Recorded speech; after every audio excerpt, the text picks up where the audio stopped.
All right, all right, all right. Welcome back, everyone. Welcome back, everyone. I'm excited to introduce our next session. As you're coming in, if we could tone it down just a little bit because we have a schedule to keep. So, thank you. I'm excited to introduce our next session, the BIPOC student panel, which will discuss the very central issue of belonging. This platform offers a unique chance to hear the personal stories of students from a diverse array of backgrounds as they share how they find spaces of inclusion and belonging here on campus. I can't turn the page. Hold on. Sorry about that. The panel will be moderated by our own Sofía Snow. She's very popular. She's the director of the Office of Multicultural Arts Initiatives, or OMI, here at UW, which houses the one and only first hip hop and urban arts scholarship program called First Wave. It's a trendsetter around this country. It's for hip hop and urban arts. So Director Snow is an alumni of the inaugural cohort. I'm not going to tell you how many years because that tells her age a little bit, but to graduate from the First Wave program, and it's an interdisciplinary performing artist who is devoted to developing talented artists in higher education. Please join me in welcoming Director Snow, who will introduce our panel. Thank you.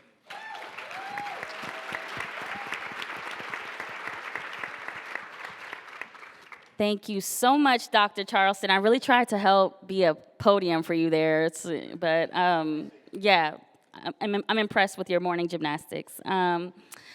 So warm welcome to our BIPOC student panel. Please make some noise.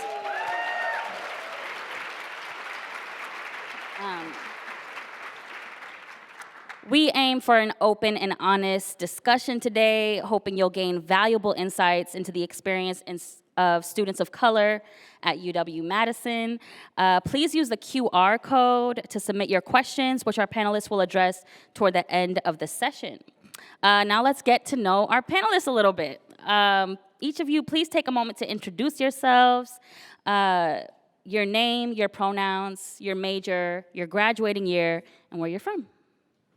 Hi, my name is Amal Khan. I use she, her pronouns. I'm a senior majoring in philosophy with a minor in data science, and I'm from Milwaukee, Wisconsin.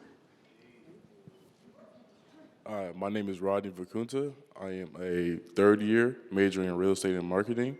I use he, him pronouns, and my graduation year is 2025. Okay. Hi, my name is Puteri Aliya Seet. I use she, her pronouns. I am a junior, currently studying computer science and psychology. I'm graduating spring 2025, and I'm an international student from Malaysia. Bonjour, hello. My name is Abby Sunde. I'm a fine arts major and will be graduating this spring. I'm from north central Wisconsin, Merrill, Wisconsin, which is Ojibwe ceded territory.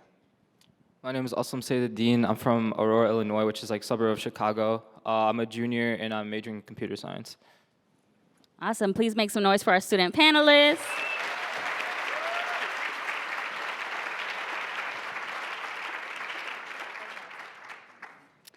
So our first question, let's just get into the topic of the panel. How was your experience at a predominantly white institution, also known as a PWI, impacted your sense of belonging and inclusion on campus? We'll start here with Amal. Yeah, I think I can start off by saying that finding a sense of belonging at an institution like this requires a lot more effort, being from a marginalized student population, whereas I feel majority students kind of feel they belong in every classroom. I feel that I have to find spaces outside of the classroom, specifically made for me or made by people by me to actually suit my needs and what will make me feel like I have a sense of purpose on campus. So it requires a lot of effort and searching, and takes a lot of time as well. I would say for me personally, me being from Madison, I forgot to mention in the last question, I'm used to being the only black or person of color within my classroom. But coming at the collegiate level, it really is extrapolated 10x. So you often feel things like self-doubt, not sure if you're meant to be here, things of that nature, and it definitely does take a toll on your psyche, but it is also transformational in the sense that when you seek your community, or if not, if you can't seek it, you have to then build it, and that then transforms you as a leader, and also for me as a black man.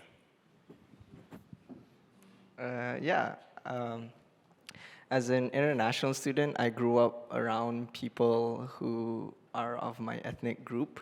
So coming to Madison was, maybe I should have like researched more into like the white population in Madison. That was kind of on me. But when I first came here, because we didn't have a lot of white people back in Malaysia, I was like kind of scared of white people, and I still kind of am. So, like echoing what Rodney said, there's just a bit of like feeling of being scared and like being like an outsider all the time because you know you don't look like them, and like sometimes they give you side eyes or like they look at you different. But with what the other two panelists said, I think community comes when, and like you have to put in the effort to like find your community. And I think I've sort of found it, which unfortunately took a long time because like I'm now a junior and I've only found my friends where some of my white peers might have found them in like their dorms or like in clubs in freshman year and things like that. So yeah, it's. So as a non-traditionally aged student and a transfer student, you know, didn't have the typical orientation routes for getting connected to community. There was, when I started, a BIPOC student panel for incoming students, and the one advice that stood out to me the most was, find your community, because you're gonna need it, and to be really intentional about it. And I'm really grateful, because I do feel like there's two areas that I've really felt like there's been community for me. One is the Indigenous scholars cohort that I'm with, and to be able to have that, oh, somebody's here repping. And I'm so grateful for that. And then the other one is the UW Glass Lab. And you know, both are areas that are specifically focused on fostering community. And I mean, without those, it would be really hard. It would be really isolating. Yeah, being from Aurora, which is a really diverse, city in Illinois, it was weird for me to come here because, you know, most of my friends, like growing up, they're either black or Hispanic. And then now I come to UW where like I'm the only POC in the classroom. So I think, you know, I had to come to the conclusion like, okay, I'm not gonna find many friends in my classrooms. I'm gonna have to seek it out, you know, outside the classroom. So I think, yeah, it's basically echoing what they said, just finding your community outside your classroom. Thank you so much, you all. I find it just interesting, you know, the question was about how this impacted your sense of belonging and inclusion, your identities, and almost all of you answered seeking out folks for yourself to feel a part of, and I think that's really powerful and speaks to y'all's leadership. The next question we have, Aslam, if you don't mind taking this one, can you share an instance where you felt your racial or ethnic identity was misrepresented or misunderstood on campus, and how did you address it? I hate to say this, but like I feel like one of the times I was misrepresented is like this panel, because like when I received the email, it says, you know, Aslam Sayeeduddin, Arab student, but I'm not Arab, I'm Indian. And so, you know, people, you know, they might assume I'm Muslim, and you know that's why I was like brought onto this panel, because I'm active within the Muslim community, and you know people might assume that, you know, Muslims are only Arab, but you know people don't know that, you know, there's a lot of other, you know, ethnic, you know, groups for Muslims in America. You know, 20% of Muslims are African American in the United States, and I think like a problem is that people make a lot of assumptions. For example, the Israel-Palestine war that's going on right now. People might assume that only Palestinians are affected, but actually all Muslims are affected, and that, you know, takes up a lot of different ethnic, you know, groups. And I think, you know, speaking more on assumptions, I think even last year we had that incident where, you know, the white girl said the N-word, and, you know, people in the administration, they made the assumption that, okay, we're gonna give ice cream coupons, and that's gonna, you know, make them like, you know, calm down a little bit. That's an assumption.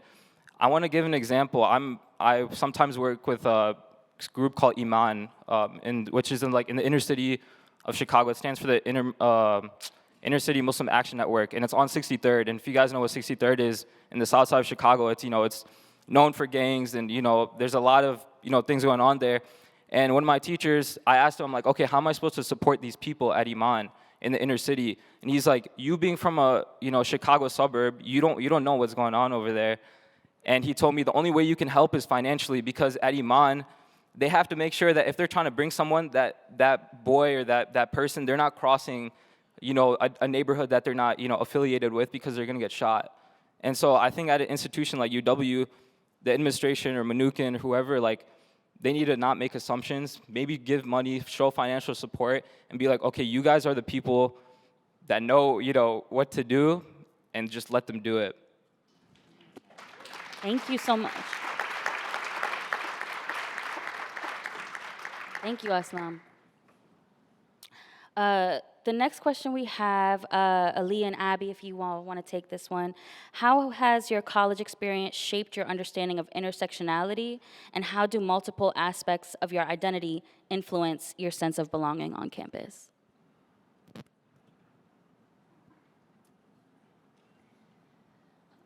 So I would say my idea of reconciling this idea of all of the intersections of identity that come into play, college has significantly impacted that. And it started actually before my time in Madison, when I was at a community college, Normandale Community College, and there's this wonderful artist, her name is Karayuna Amjadi, and I was consulting her about a project I was wanting to do. And I made reference to, I used to do work in the sciences.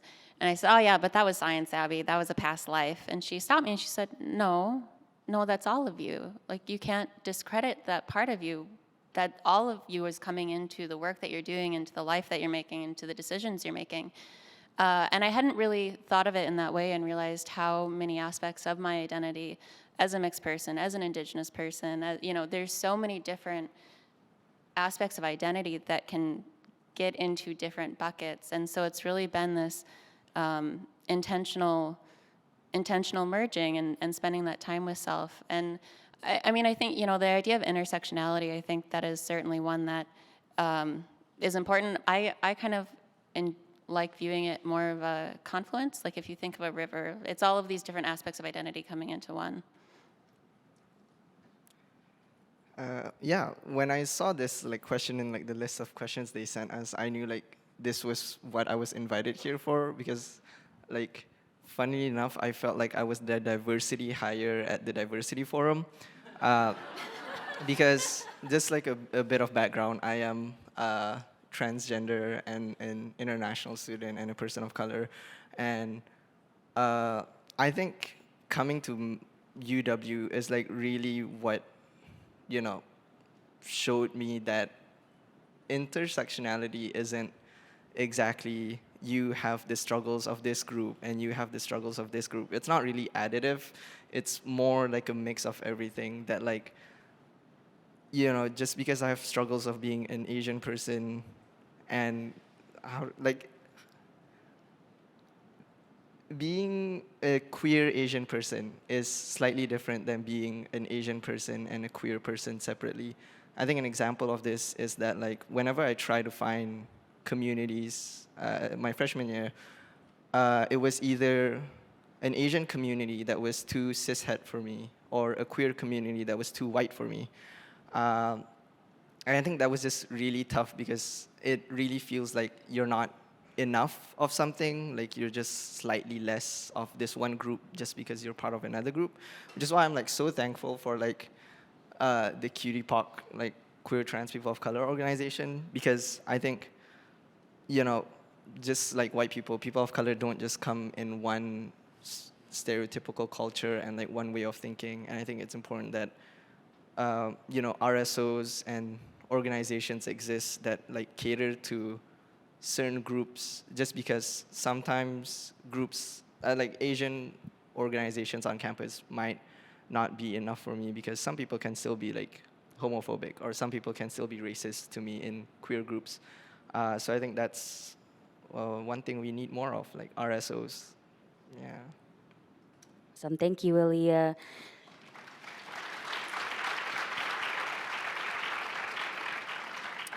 I also just want to take a moment to remind folks that we're going to be taking questions from the audience towards the end of this panel. So please scan your QR codes and submit your questions. Quick mid-panel plug. And I also just want to thank you all for your honesty in this panel so far, and I hope that encourages folks to be brave in the audience and submit your questions and to make this a truly interactive and hopefully productive conversation. So thank you all. The next question we have, Aliya, Abby, Amal, if you'd like to answer. In what ways can predominantly white institutions better support the mental health and well-being of BIPOC students, particularly in the face of microaggressions and racial stressors? Amal, if you'd like to start. Yeah, I think one approach that the university could take would be to be more proactive in these matters, in the sense that I think we only think about these issues when it's too far much of an imminent problem and we're in the midst of crisis to actually make significant change. And so, for example, like with the recent like Israel-Palestine conflict, like I have friends who are have submitted like race and bias reports, but they don't receive the responses till later, or the microaggression came from a professor. So there's this huge power differential that they can't really get through with just themselves. And so it puts a huge burden on the student to kind of solve these issues themselves. And I wish that the university would take a little bit more responsibility or a sense of like helping students through these issues. And in the aspect of receiving care from UHS, the wait line or wait time to get an appointment from UHS from a mental health provider is also a few weeks or even months. And so when students are going through crisis, they can't actually receive the help that they need. And recently, when there was an event talking about what's happening in Palestine, there were 2 UHS providers who came to the event and physically supported like the event by having their presence there. And that was the first time I've ever seen this happen on this campus in the last 4 years that I've been here. And this isn't the first time where there's an event specifically affecting a marginalized group, and there's an event where you can go and show support, but we don't have our institution's employees come and show support. So we don't actually know who we can go and reach out to. So there should be more examples of that on campus.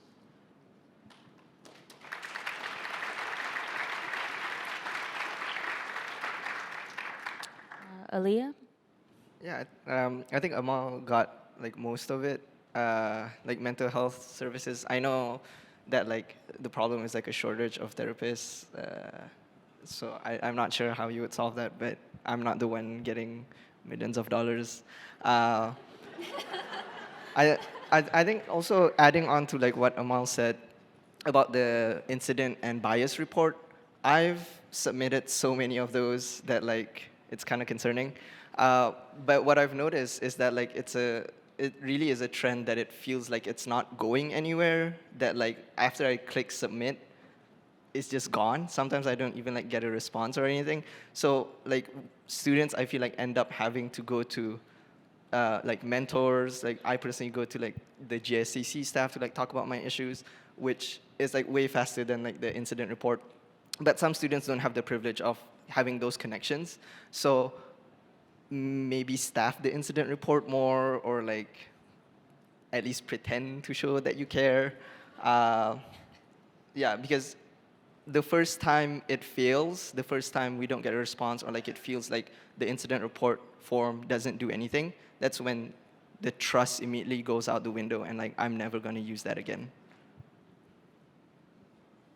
And I think I want to echo what they're saying. But also, I think just the seriousness that we need to take when it comes to microaggressions and racial biases. Like we have this term microaggressions, and that I almost feel like even in the term, it diminishes how much those impact experiences. I mean, it's insidious and it's harmful, and when you're a recipient of those microaggressions, the hurt and the doubt that comes from those experiences are really hard, and they impact you in the classroom. And I think being able to make space that if you do make a report, that it does feel heard, but also then just education to the instructors, to the people facilitating education of understanding the weight that those instances have on student experiences. And then just to echo what people are saying about UHS, the wait times are definitely a problem, but also representation is so important when it comes to mental health. I'm grateful, I've had the opportunities of having therapy before UW-Madison. This is my first time I've had a therapist who's Native, and Serena Cisneros is amazing, and the ability that we have in that space of therapist and client, and what that does for feeling heard and seen in ways that I have not before when talking about the stuff that I'm dealing with, needs to happen, needs to be more common, needs to be the norm. Did anybody else want to chime in before we move on? No? Our next question, we have Rodney and Amal, if you'd like to respond. Can you share strategies for initiating conversations about race and bias with peers, faculty, and administrators in a constructive and inclusive manner, even in challenging or uncomfortable situations? Yeah, I think one of the most important aspects of having these conversations is not avoiding the topic and actually addressing pressing issues within the classroom. For a lot of students who are dealing with issues that are happening outside of the classroom on a global scale, things that are affecting their families back home, we can talk about Palestine, Sudan, Congo. When you don't address these issues within the classroom, it's really isolating. And personally, I felt very disconnected from the topics that I'm learning in class because no one acknowledges what's happening outside of the classroom. So I feel like almost invisible in certain aspects when professors kind of avoid these topics. And I know that they're difficult to talk about, or maybe they don't feel equipped to do so, but it's even just the action of starting the conversation or encouraging that you're available outside of the classroom to talk as well, that would make students feel like their struggles are being seen, and in turn also be more engaged with the class material. I'd say for me, before we even begin to talk about strategy, planning, or anything like that, there needs to be trust. And I'm gonna be honest, a lot of us, I know from my community especially, we do not trust the faculty or the staff. And that's because there's a lack of personalization. There's no connection to the students. There's no, just simple conversation. It doesn't even have to be about diversity, race. It's just, how are you doing? What's going on in your life? Y'all don't really know us like that. So it's tough to even go on to these greater conversations before we even have a base understanding of one another. And then after that, I know for BSU, we get emails weekly about, can we come talk? Can we come do this? To be brash, why? A lot of times we talk our heads off and nothing really happens. And I know for me, and I know a lot of people in my community, we're tired of talking. So in order for that to happen, I feel like there needs to be something of value. What is gonna happen after you come talk? But again, that only happens after we know who you are, you know who we are. I think that's where you start.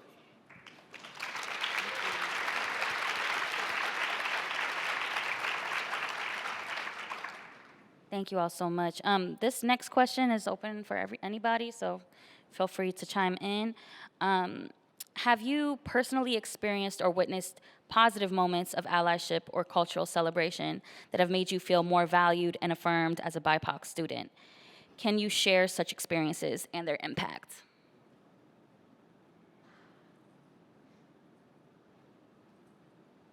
Yeah, you look like you're ready to answer. Yeah, I think my freshman year, first semester, I was taking English 100 with Heather Swan, and I was the only POC in the class. And after every single class, like not every single, but most classes, like she'd come to me afterwards and she'd acknowledge that I know you're the only POC. You bring a lot of different views to this classroom, so I want to appreciate you and thank you for that. And that honestly made me feel really good that I was being acknowledged.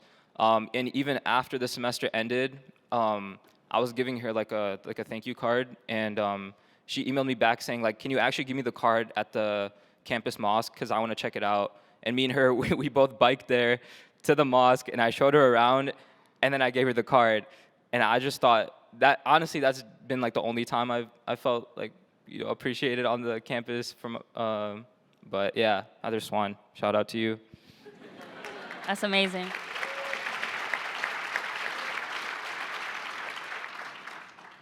I agree with Aslam. It's definitely just acknowledging. I think when it comes to allyship, it's easy to point out, we had the protests last semester, and that was great. A lot of our white counterparts did come out, and that is commendable. Like I said earlier, though, that stuff is draining. Let's start showing support when it comes down to, talent shows, things like that. That's why I love MCORE and I love the NPHC STEP show, because it highlights us for students, as scholars, as artists and creatives, beyond just, the diversity, race, and inclusion people that come up and talk all day. It highlights us as people, and I feel like, for me, it's important to show us, having joy, having a good time, and when you support that joy, it goes a lot further than anything else in my book, personally. Awesome, thank you. It also sounds like in the ways that you've all found your communities and found folks that you can connect with and feel seen with, you all do have events that are open to the public and places for folks to come and connect and meet you all where you're at. So thank you for sharing that. The second part of this question is, what recommendations do you have for allies and non-BIPOC students to be better allies and advocates for racial justice and inclusion within the college community? I think you all spoke about it too a little bit, but does anybody else want to chime in? I recently read about this concept of separating the idea of ally versus a co-conspirator. And the difference is that an ally shows sympathy or empathy for the issue at hand, but a co-conspirator actively takes risk in challenging the systems of oppression. And I think that's a change that we need to see happen, is that instead of acknowledging and supporting is one aspect, but when it comes time for students to take risk and actually have to challenge certain systems, that you're there to help them through those steps, and that you're also risking something of your own, because it shows that you care, that you're ready to give up something in order to help uplift others. And I think that's a big difference between an ally and a co-conspirator that we need to incorporate more into our general definition. Thank you for that. Co-conspirator, that is fantastic. I really like that. And I think another thing of remembering of being a co-conspirator is, it's something that you carry with you for a long time. It's a continual introspection and reintegration of knowledge. I got to attend a Native Education Pathways Forum, and there is a really wonderful Native educator talking about how he incorporates cultural learning and cultural responsiveness into his curriculum. And he says, what I was teaching, I've been doing this work, this introspective work, for a long time. What I was teaching 10 years ago when I was feeling like I was doing the work still, and I was, is way different than what I'm doing now. And it's a continual evolution and a continual process. It's good to come to these events and it's good to learn, but it's not just, one and done. It's a continual personal growth, personal evolution to be that co-conspirator. Thank you. We have 2 more questions left, and looking around for Crystal, who's going to share the questions that you all are submitting via the QR code. There you are. Hi, Crystal. So our next question, we're going to start off with Rodney. This is open to all, though. Can you discuss the role of mentorship in your college journey and how you have supportive mentors or role models? And how have your supportive mentors and role models played a role in your success and resilience as a BIPOC student? I think I can speak for everybody. Coming into college is a confusing time for sure. There's a lot going on. And I know for me, I was still trying to figure out how to get to where I want to become, and I still am. But I was really just more so deciding what my core values were, what was important to me, and how I'd go about living that in my everyday. That is when I was introduced to Make Stop Phi. The brothers on campus and also graduated brothers within the community were exemplary. They were men who were not only volunteering within their community, but who were excelling in their fields and professions, whether it be real estate, engineering, architecture, whatever they did, they were the best at. And that, to me, taught me, what it means to be a leader and what it means to be a man, more specifically, what it means to be a black man. Through them, I learned manhood, scholarship, perseverance, and uplift. I always tell freshmen and anyone younger than me, find those people in your community that look like you and they're doing what you want to do, because number one, iron sharpens iron. Being around those people, you will inevitably pick up their good traits. And number two, it's important to see where you can become and how great you can truly be. Thank you. Yeah, I'd like to add, just gonna quickly name drop a few people. When I came here, I had white roommates because I couldn't afford to live in the dorm, so they just kind of picked me up from the streets. They were instrumental in teaching me the ways of the white people, and that kind of I guess prepared me for what was to come. I have the GSCC staff, War, Catherine, Whitney, who have even though not all of them are POC, have helped me to become more comfortable in one aspect of my identity. I have the people who founded BIPOC, this one Abdullah Manula, and this one very amazing queer Malaysian that I met my freshman year and who graduated 2 years ago, Wafa, who was in Wood Sopo. And I think these have been amazing people that are definitely going into the collage of my personality and my identity. And I'm just extremely thankful for them. But I think a main through line with all of these people is that I sort of didn't find them. They kind of found me, because as students and as the person being the outsider, I'm very woo shy to find people and to talk with people, and staff are scary because these are people with power, these are people with responsibility, these are adults who could, I mean they probably won't do anything to me, but they seem to be in a higher position. So it's very hard to talk with them. But I know through experiences that a lot of the staff that I've known are really cool people. These are individuals who have desires and dreams, and they care about me and I care about them. And I think for the staff and the professors here, it doesn't hurt to reach out to your students and to the people you take care of, because some of them might really need it, and they might be too scared to look for you. And understand you have the privilege of being in a more stable position and being the older person and things like that. And I think, what's the worst you could lose? You might be a bit embarrassed that they don't want to talk to you, but the trade-off, the benefit that you might get is nurturing an individual in the time that when they need it most. So keep that in mind. Word. Thank you, thank you. We have one more question here and then a few questions from you all. So this question, we have down Rodney and Amal, but feel free if anybody else wants to answer. How do you see the relationship between student activism and institutional change? And what specific changes or reforms would you like to see at your college or university to promote diversity, equity, and inclusion? Amal? Yeah, I think one of the changes that I'd like to see happen would be kind of reducing the amount of middlemen between student activists and the actual people in power to enact the change.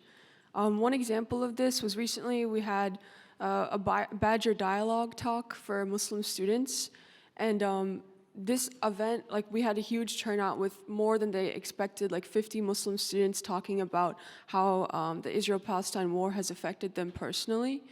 And it was a very emotionally and physically difficult event because people had to actively relive their trauma and the pain that they were going through to educate, the DINA students to ask for their needs. But as time and time again, like as Rodney mentioned, we have these events where you come to us and ask us to explain what's happening and what you should do, but there's no follow-up action. So then the trust is destroyed, and we also feel that you're putting us through all this labor, but nothing's actually being heard.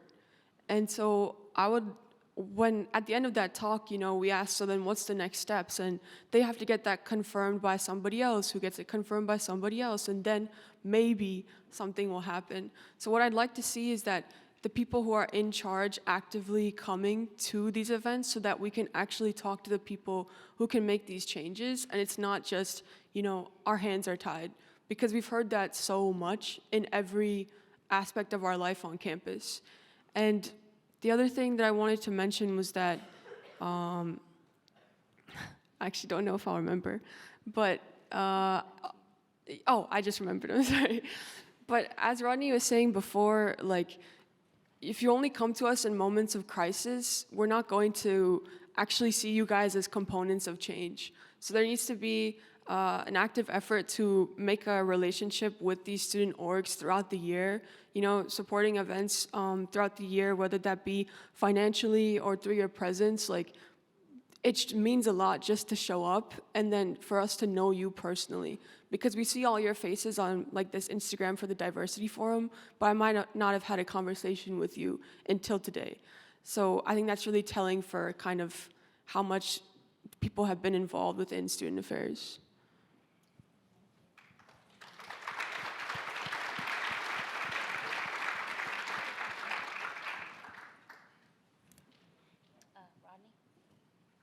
Funding. I won't lie to you. We all know money is power, and it does enact change. Aslam was saying, like,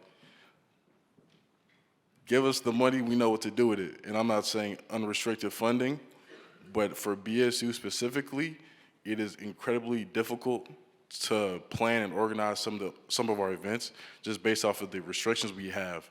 I don't know if Mason's in here, but shout out Mason. He's our treasurer for BSU. But he works tirelessly trying to figure out loopholes and ways to get around certain restrictions so we can just have basic events, not even anything crazy, just basic events, and even give back. So making sure that we have funding and making sure that we are able to actually use that funding, honestly, that's the best thing you can do. Please make some noise for our panelists.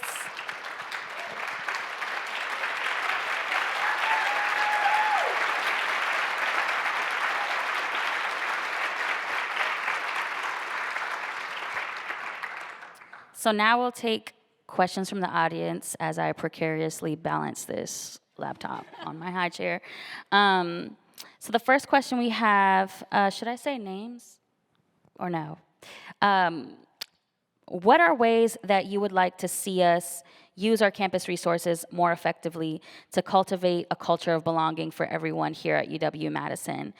And I think all of you maybe at some point had mentioned resources, funding, and so maybe are there specific examples of like what you're trying to do or how you'd like to use these resources more effectively? I sure can repeat the question. What are ways that you would like to see us use our campus resources more effectively to cultivate a culture of belonging for everyone here at UW? I know for us, we need our BCC space is tiny. I know last year for the protests, we had, I don't even know how many people we had, but it was packed to the brim, and it was like, what if that's a every semester thing, and we just want to meet and we just want to be together? We need bigger spaces, bigger rooms, you know, access to these places so we can just convene and you know, just be us. And I know the BCC that's already a feat in itself, I won't lie. And I know a lot of different organizations and different communities don't even have those type of spaces, so just making sure that people, you know, have those spaces where they can be themselves. And I think it's not just having spaces, but having security of those spaces. The Indigenous Student Center has been a place that has a long history of precariousness in terms of being a location where students can meet.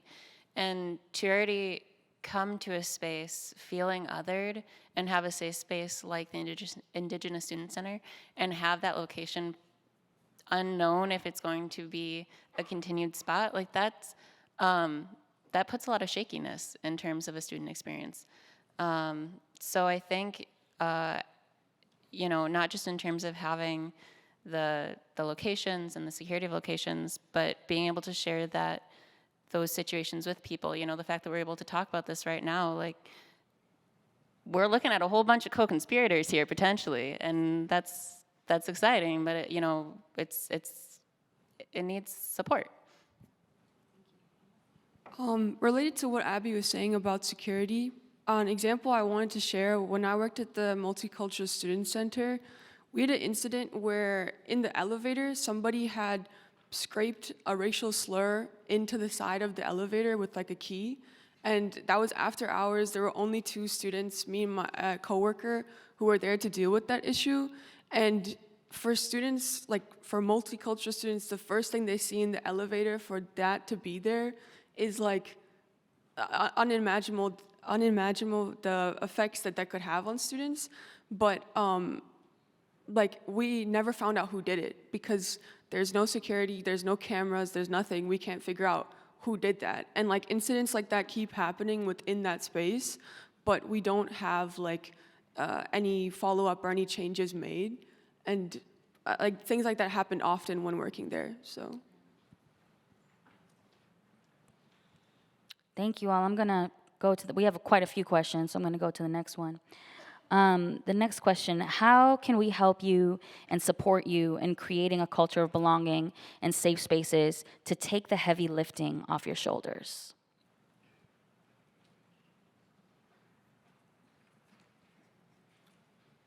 I think I'm gonna like basically echo what Rodney was saying. Like, funding is really like the main thing that we need. Like, you guys are like, the administration's on Bascom, and we're like in the inner city. You know, I hate to make that example, but we're like in the inner city at Red Gym. You guys don't know what's going on. You guys don't know how to use that money. Just, you know, give us the money and we'll figure it out. Honestly, I think that's the best way.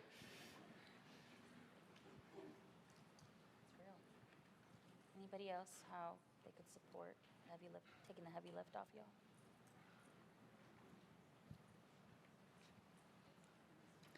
I think to echo what you're saying, like the funding, but like trust that we know what we need.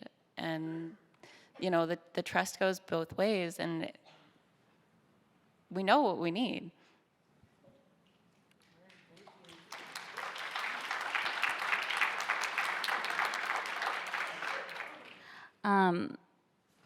Aslam, I think you spoke to it earlier, but if anybody else has other examples, what is one thing a professor or a TA has done to increase your sense of belonging in a class?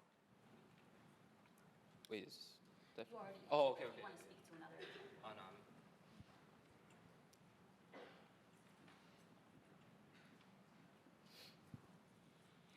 no. I say for me, I'm not naturally a very talkative person, but you know, just being kind of forced into that role of speaking kind of does help. At least for me, it has. I know that, you know, just being asked my opinion on things, what I thought about, you know, various topics, it helped me feel more comfortable in the class and actually, you know, speak without that prompting. And after that, it's not easy, but it's definitely a lot better.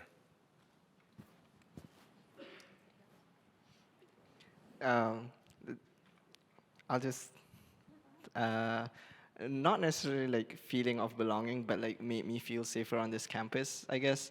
And also going back to like the previous question of like what can the collective do, specifically professors and TAs.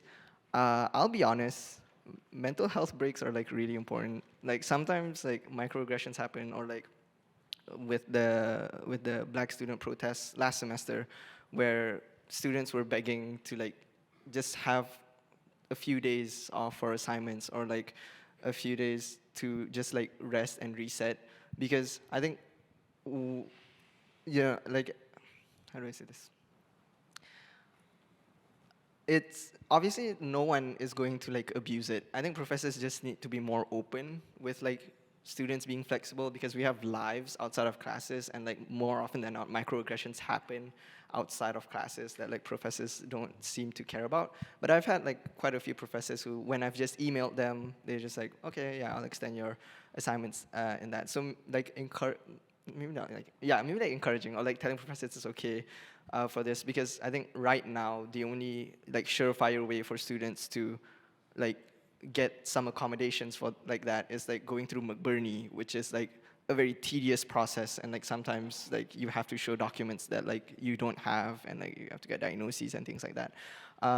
Sometimes we just need like a day off to like cry, and you know, how hard is that? It's not like I'm gonna like lose all of my semester-long education just to get like one day off, you know?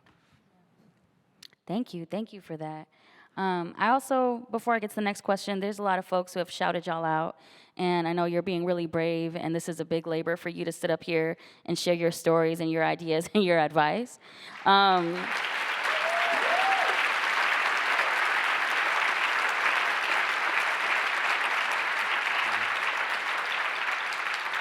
I see here, great response, Aslam. I've never found microaggressions to be particularly micro either. Awesome response, keep being great. And so I just want you to know that there's folks in this room who are really aligned with you and grateful for you. That being said, the next question, it kind of, you started to answer it, Aliya. How do you take care of your mental health? What are your coping skills? And who or what resources do you reach out to? And who and would recommend to find a safe place? I think y'all spoke about it a little bit, but do any of you want to chime in? How do you take care of your mental health? What are your coping skills? And who or what resources do you reach out to for a safe space? I know for me, I'm big on the gym. I like to get active, you know. So that's definitely important for me to just, you know, have that space to just decompress and honestly not think about anything else except for what I'm doing at the moment. I'll say one thing besides the gym, honestly, is UHS. I was very hesitant to go into UHS for mental health services, but the therapist I found, she truly has been helping me. So I know people have had their own opinions and setbacks with UHS, but for me, that has truly helped. I'd like to talk about an org that I'm a part of on campus. It's called Man Mukti, and it's a South Asian focused mental health org. So we do a lot of work focusing specifically for this population, and we collaborate a lot with other orgs. For example, yesterday for World Kindness Day, we handed out free goodie bags and roses to students, including encouraging messages. But again, as everyone else has said on the panel, funding is huge. We're currently in the negatives, and we're funding everything through our own efforts, and so it's really difficult to have these spaces be built and for them to be effective if we're not getting institutional support. Thank you. We have some other really great questions here, and some more compliments, of course. One of them was, what made you decide to attend UW-Madison? And I want to ask this question because oftentimes when students speak up about the difficulties and experiences here, sometimes it's easy to say, well, what made you want to come here anyway, Or what makes you stick it through, what makes you push through. And so if you could share, each of you, just what was something what made you decide to come to UW?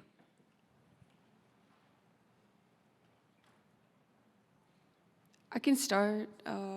To be honest, it was the in-state tuition. And I think I've found a lot more value in Madison now than I thought I could. But yeah, the financial burden of it being a little bit lessened through scholarships and in-state tuition was the main reason. For me, it was the educators. In the Glass Lab, the department's run by Helen Lee, and her commitment to equity and inclusion and diversity, it extends beyond Madison. And so I was really interested in learning from her, as well as the art department has more Native instructors than you would expect, and that's also something that really interested me.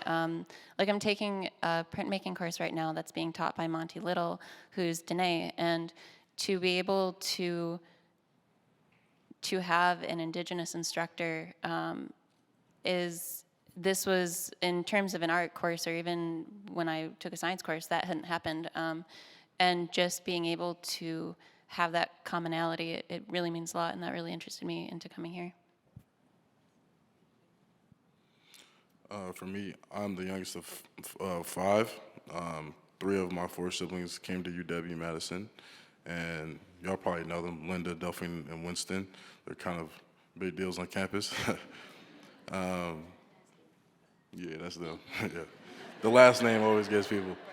But despite the university's drawbacks and setbacks, I saw how they're able to utilize it to use as kind of a launch pad within their community and also excel in their own profession. I know Linda, through the university, was able to create programs like Project 1808 and Bright Start, and seeing how she kind of, just used the university to her benefit inspired me, and I figured, I'm kind of, that's my role model, so I look up to her, and I definitely wanted to follow in her footsteps. Yeah, I wanted to add to this. As an international student, a lot of people ask me, like, why Wisconsin? And, like, to be perfectly honest, I don't know. Or, like, at the time, I think when I, like, got here, I had the feeling that this was, like, an accident, or, like, this was just, because it's, like, relatively affordable, and, like, it's somewhat easy to get in as like, international students. And, Madison is expensive, but, like, compared to other college towns in, like, California or New York, and then, it's peanuts. But I think, like, what made me stay, even though it's, like, freezing cold in here, is like, the community that I've made for myself, and, like, the opportunities that I've been given that have, like, taught me to be, like, a leader, to be more empathetic, to, love, my friends, my mentors, my role models, my clubs. I can't just leave that behind. And, like, I've, not to sound, like, sappy or whatever, but I think I've really taken a hold of, like, attach myself to the Wisconsin idea, which is, learning takes place out of the classroom. And, I might not be doing well in the classroom, but I think I've learned a lot from my friends and, like, my family, that happened outside of the classroom. So, yeah. Yeah, I just came here because it was like the Better CS program. I do have to take out loans, coming here, so I'm still praying for loan forgiveness. Yeah, but I think I'm honestly, like, I thank God, like, I came here because, the people I've met here really make the difference, and I would take out the loans again, for it. Shout out loan forgiveness. Thank you. We have just a few minutes left, and there are quite a few questions here, so I think I'm just gonna ask 2. But, a lot of y'all have spoken to needing resources, to knowing what to do with funding and resources, but you also spoke to a power dynamic with interacting with faculty, with staff, with administration. Someone asked the question, what would you like to see DEI committees do. So essentially, faculty departments have different committees, and especially within the last few years, have been new anti-racism committees, diversity, equity, inclusion committees. And so in terms of what faculty and staff can do internally for the co-conspirators in the room, what would you like to see them do or discuss to make a difference in the departments? I actually have like a very specific example here. Because I work at Do It, help desk, I take all your IT calls. We have like a very young DEI committee that I think just started like a few years ago. It's still very young. When my help desk supervisor asked me if I wanted to like join, because I am the DEI person at Do It, when I went to the meeting, there were no students. It was all just staff. And I'm just wondering, is this DEI committee for students or for staff? Because, either way, it's like fine, at least like staff have DEI, but this is a university. What are the staff here for if not for students? So I think bringing students in to like those DEI committees is like very important. You need student representatives, you need like a student voice, someone who can actually talk with other students. But yeah, that's my specific example. Thank you. Anyone else? I think one important aspect of these committees is that the conversations can't be insular. It's effective to talk about these issues in a theoretical aspect, but there also needs to be actual application. Like, you have to show up, and you have to make the effort to show up, and that's what you should be discussing within those meetings, is what events can we go to, can we support the student body, because these initiatives are already happening through student activism. So as a institution, like, your responsibility should be, how can we engage with these existing communities and form a relationship with them? Thank you. Anyone else? Well, the last question I asked, someone had shouted out supporting joy and showing up for joy and celebration. And with our last couple of minutes, if you all want to plug, what are some things you have going on, or some events you have coming up, or places people can give your orgs money, things like that. If y'all want to go out and share kind of a final thought and maybe plug something that's coming up. It's our achievement week for the Qs. Check out our Instagram, Beat That Qs. Check out the BSU Instagram page. There's tons of events every month. Come through. Trans Monologues, which is like an open mic for queer and trans people, hosted by the GSCC, is happening at the Central Library this Thursday at 7 p.m. November is Native Heritage Month, so there are a ton of activities happening, a ton of stuff going on. So I don't have the details for the specific plugs, but thankfully Google is a phone away. So feel free to Google and see all the stuff that's happening here on campus. Yeah, on Wednesday, I think the Muslim Student Association and a bunch of other orgs on Wednesday, they're going to be talking at the law library. I forgot what time, about like the hate they've experienced within the past couple weeks, something like that. Also, Muslim Student Association didn't have a budget this year, so I'll give them some money.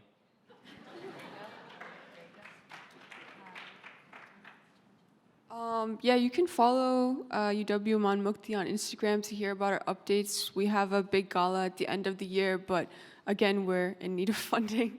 And to second Aslam's point about the listening session tomorrow, I believe it's at 7 p.m. in the Lubar room at the Law School Library. I hope you all wrote all of those events down, and we look forward to seeing 3,010 people at each one of these spaces. Please make some noise for our panelists today.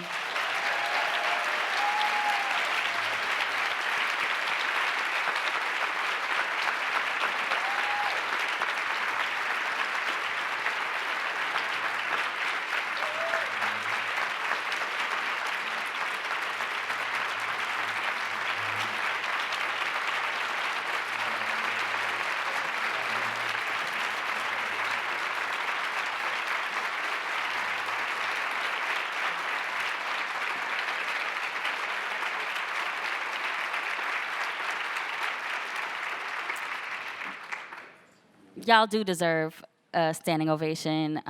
Speaking truth to power isn't easy. It's a labor of love to come up here.